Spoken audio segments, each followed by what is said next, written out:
हनुमान जी के धर्म पिता वायु थे, इसी कारण उन्हें पवन पुत्र के नाम से भी जाना जाता है।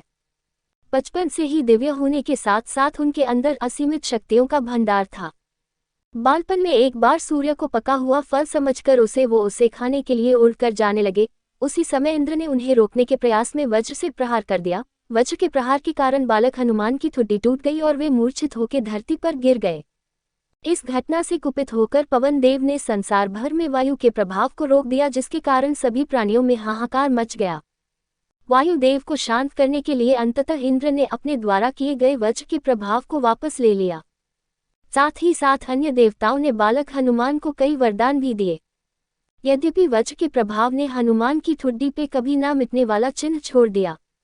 तदुपरांत जब हनुमान को सूर्य के महाज्ञानी होने का पता चला तो उन्होंने अपने शरीर को बड़ा करके सूर्य की कक्षा में रख दिया और सूर्य से विनती की कि वो उन्हें अपना शिष्य स्वीकार करें।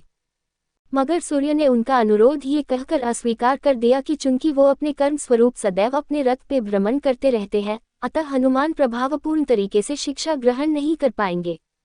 सूर्य देव की बातों से विचलित हुए बिना हनुमान ने अपने शरीर को और बड़ा करके अपने एक पैर को पूर्वी छोर पे और दूसरे पैर को पश्चिमी छोर पे रखकर पुनः सूर्य देव से विनती की और अंततः हनुमान की सतात्य दृढ़ता से प्रसन्न होकर सूर्य ने उन्हें अपना शिष्य स्वीकार कर लिया। तदुपरांत हनुमान ने सूर्य देव के साथ निरंतर भ्रमण करके अपनी शिक्षा ग्रहण की। शिक्षा पूर्ण होने के उपरांत हनुमान ने सूर्य देव से गुरु दक्षिणा लेने के लिए आग्रह किया, परंतु सूर्य देव ने ये कहकर मना कर दिया कि तुम जैसे समर्पित शिष्य को शिक्षा प्रदान करने में मैंने जिस आनंद की अनुभूति की है वो किसी गुरु दक्षिणा से कम नहीं है। परंतु हनुमान के पुनः आग्रह करने पर सूर्य देव ने गुरु दक्षिणा स्वरूप हनुमान को सुग्रीव, धर्मपुत्र सूर्य की सहायता करने की आज्ञा दे दी। हनुमान के इच्छानुसार सूर्य देव का हनुमान को शिक्षा देना सूर्य देव के अनंत, अनादि, नित्य, अविनाशी और कर्म साक्षी होने का वर्णन करता है। हनुमान जी बालपन में बहुत नटखट थे। वो अपने इस स्वभाव से साधु संतों को सता देते थे। बहुधा वो उनकी पूजा सामग्री और आदि कई वस्तुओं को छीन झपट लेते थे। उनके इस नटखट स्वभाव से रुष्ट होकर साधुओं ने उन्हें अपनी शक्तियों को भूल जाने का एक लघु शाप दे दिया।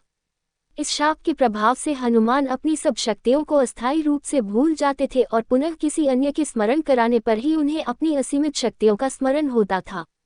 ऐसा माना जाता है कि अगर हनुमान शाप रहित होते तो रामायण में राम रावण युद्ध का स्वरूप पृथक, भिन्न, न्यारा ही होता। कदाचित वो स्वयं ही रावण सहित संपूर्ण लंका को समाप्त कर देते।